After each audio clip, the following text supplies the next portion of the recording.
So for today's video, I want to walk you through the first 3 steps you absolutely have to take in order to develop your brand.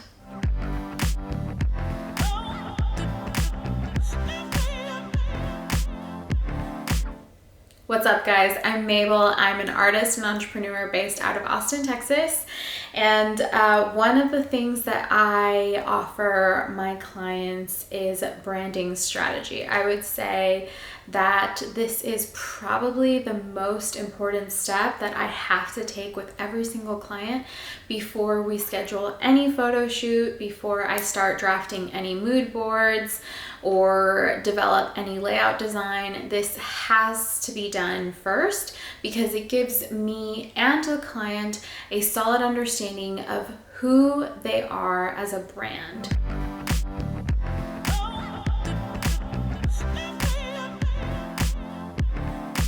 All right, let's get right into it. If you see me looking down, it's because I've got some notes here. I am always prepared. I love to take notes, and I want to make sure I don't miss anything. Okay, so step 1 is to visualize your mission.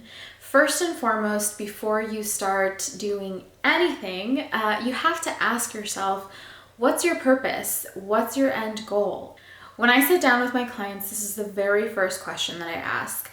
What is your personal why and what is your business why? It's really important to have both questions answered because your personal why and your business why could be 2 different things. They could be the same, but either way, it's really important to ask yourself, why are you doing this? Why are you creating a brand? Why are you starting a business? What's your goal here? Maybe, your personal why is something like you want to experience financial freedom. You want to be a stay-at-home parent. You want that flexibility in your hours, in your schedule, or maybe you want to travel more and work from anywhere in the world. And perhaps your business why is because you want to create an impact in the community that you're hoping to serve. Or maybe you want to create a nonprofit. Whatever it may be, these answers to these questions are crucial for you to have in your back pocket as you begin your journey of developing that brand. Because anytime that you're feeling lost or confused or stressed or overwhelmed, it's so helpful to have this as a reference point, as sort of your primary building block. You also need to ask yourself who you're serving, because you don't want to serve everyone. You can't serve everyone. A lot of times when we're starting a business, when we're starting a brand, it's really easy to get sucked into that kind of like people-pleasing mentality, that people-pleasing voice that's like, oh, I want to appease everyone. I want to appeal to everyone. But the truth is, that's not genuine, right? There's not a single personality that appeals to every single person on the planet. There's not a single color that appeals to every single person on the planet, right? Some people love the color yellow and some people hate it.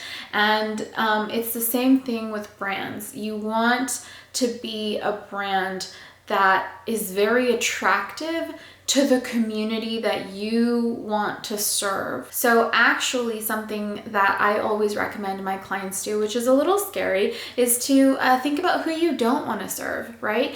It's your brand, it's your business, it's your baby. So you get the freedom of deciding who you don't want to be serving. And when you have a clear idea in your mind of who it is that you want to serve and who you absolutely don't want to serve, this actually makes the process a lot easier. It's much easier to answer this question by picturing an actual person rather than a group of people. And identify not just their problem and their need, but identify their values. Depending on what services you're offering or what mission your business has, your client's values should align with that. That's something that you need to be thinking about as you're describing this ideal client. And finally, the last question that you'll need to answer for this first step is, how are you going to serve them, right? What are you offering them? Are you offering a product, a service, a mixture of both? And be really, really specific about this, right? As specific as you possibly can. This part can always change and develop over time, but you need to have kind of an idea from where to start. So if you're wanting to open a shop as an artist, right? what do your clients that are going to come and shop in your store, what are they hoping to find in your artwork?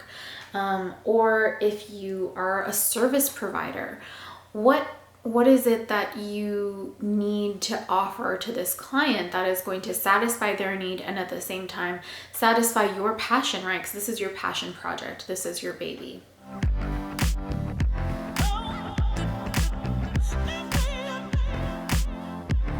Moving on to step 2, this one's all about you. We are going to break down your identity in step 2. And I leave that kind of vague and open-ended because we're not actually like breaking down every single aspect of your being. That's not really what I'm here for. But when I sit down with my clients, I need to get a good understanding of who they are as an entrepreneur. Who are you as a business person? I just got an image of the caterpillar in Alice in Wonderland, right? Who are you? But you really need to be thinking about this as you develop your brand, because sometimes it's hard for us to see ourselves. And so something that I like to do, actually, I've done it myself, I've had my clients do it, is kind of pull the people that are closest to you and have known you the longest, who can really reflect back to you your most significant personality traits, right? Your most salient values. When you think of me, what is it that you first think of? What comes to mind? And write these things down, because inevitably you're gonna find some commonalities. You're gonna find some traits that everyone says, and then you're also gonna find traits that maybe only your mom can see in you, or maybe only your partner can see. As you do this, begin to imagine your highest self, right? Let's get a little woo-woo for a second. The like best version of you, the version of you that you really aspire to be. Write that down too. Who is the best you? What does that person do? Is that person showing up every single day with a smile on their face, or is that person showing up every single day ready and willing to do whatever it takes to make their dreams come true? These are really important things that you need to know about yourself going into this. What do you value in your life? You answered this question for your ideal client. You have to answer it for yourself too. What are your top values? What do you prioritize? What do you love to do? This one's a little more fun. What are your hobbies? What are your interests? Are you an avid reader? Are you a gardener? Are you a runner? What is it that you love to kind of get lost in and that just makes you excited? You know, in Marie Kondo's voice, what brings you joy? What sparks joy for you? Like, what's that thing that just like gets you lit up to talk about and share with someone else? Write all of these things down. And then finally, the last step in step 2 is to take your answers from step 1 and your answers from step 2 and cross-reference. What are the things that you and your ideal client share in common? What values do you share? What hobbies do you share? And maybe you miss some things. Maybe as you're referencing these lists, you realize, oh, my ideal client should value this, or my ideal client should really be interested in this.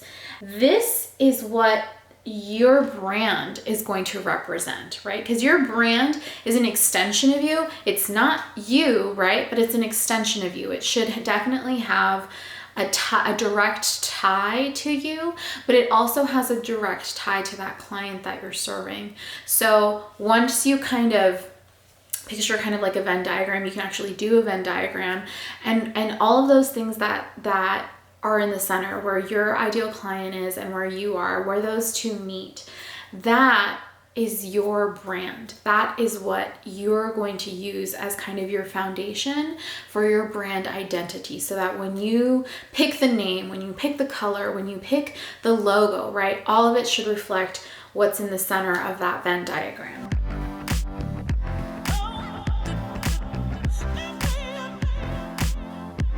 Step 3, this is my absolute favorite, and what makes a lot of us really uncomfortable, which is why I love being there for my clients to walk them through this part.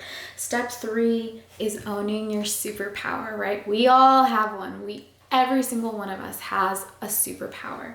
After really digging deep in step 1 and 2, step 3 is about you looking at What sets you apart from your peers? What makes you different? What is the one thing that everyone comes to you for? What makes you qualified, right? Maybe it's like a technical degree, an actual paper that says that I am certified in this.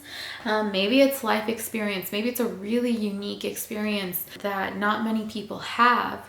Whatever that is, that's your superpower. It's the thing that makes you you. It's the thing that if somebody walks in and takes your idea and your service and your product, they can take all of that, but they can't take this. That's your superpower. It's the one thing that no one can take from you. It's what makes you you. That is the shining star, the star on top of the tree of your brand. You have to know this before you move into the development stages of your brand.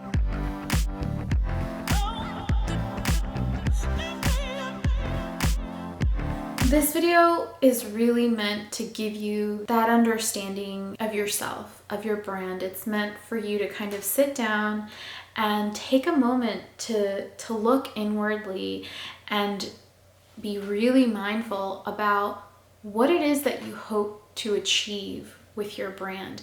You can't know that if you don't know where you're coming from. What's that saying? Like you can't know where you're going if you don't know where you came from. This is where you came from. It's who your client is, it's who you want to serve, it's who you are.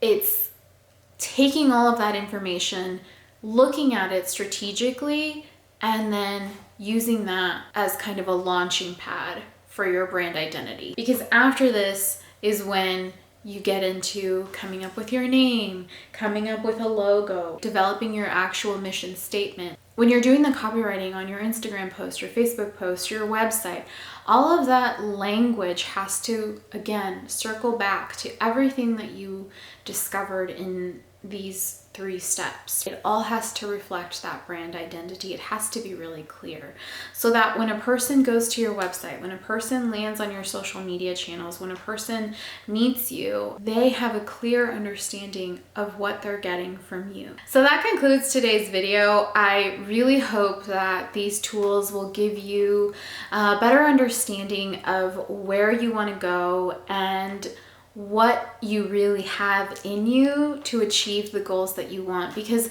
primarily I use these tools to help my clients gain confidence in themselves to move forward with their brand, right? Because that is probably one of the most important components that you need. You got to grow that thick skin. You got to gain some self-confidence. You got to fake it till you make it a little bit in the beginning because it's so scary. And I am so sensitive to that, having done it myself, having worked with other clients, starting from scratch. It's really, really scary, but it's also absolutely exhilarating.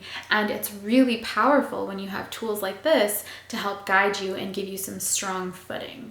Now, if you want to dig a little deeper, I invite you to click the link below in the description, which will take you to my very own brand assessment. It's completely free.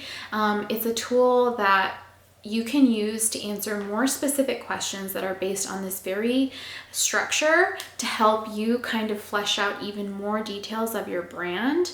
This is particularly useful for anyone who is just starting their brand in the first year or just in the first months of developing the idea. And at the end of the assessment, you'll have an option to schedule some time to chat with me about it. There's no obligation, there's no strings. I'm just going to offer 20 minutes to anyone who wants to spend a little time talking with me about their brand identity and their goals. I highly encourage you to book some time with me just to chat so that I can help you flesh those ideas out even better. So once again, the link to my brand assessment will be in the description box below. I invite all of you to fill it out. I don't do anything with the answers unless you schedule a chat with me, and then all I do is reference them to help you find that clarity. So thank you guys so much for watching. Once again, I hope that this helped you in your branding goals, and I really look forward to seeing you in the next one. Bye.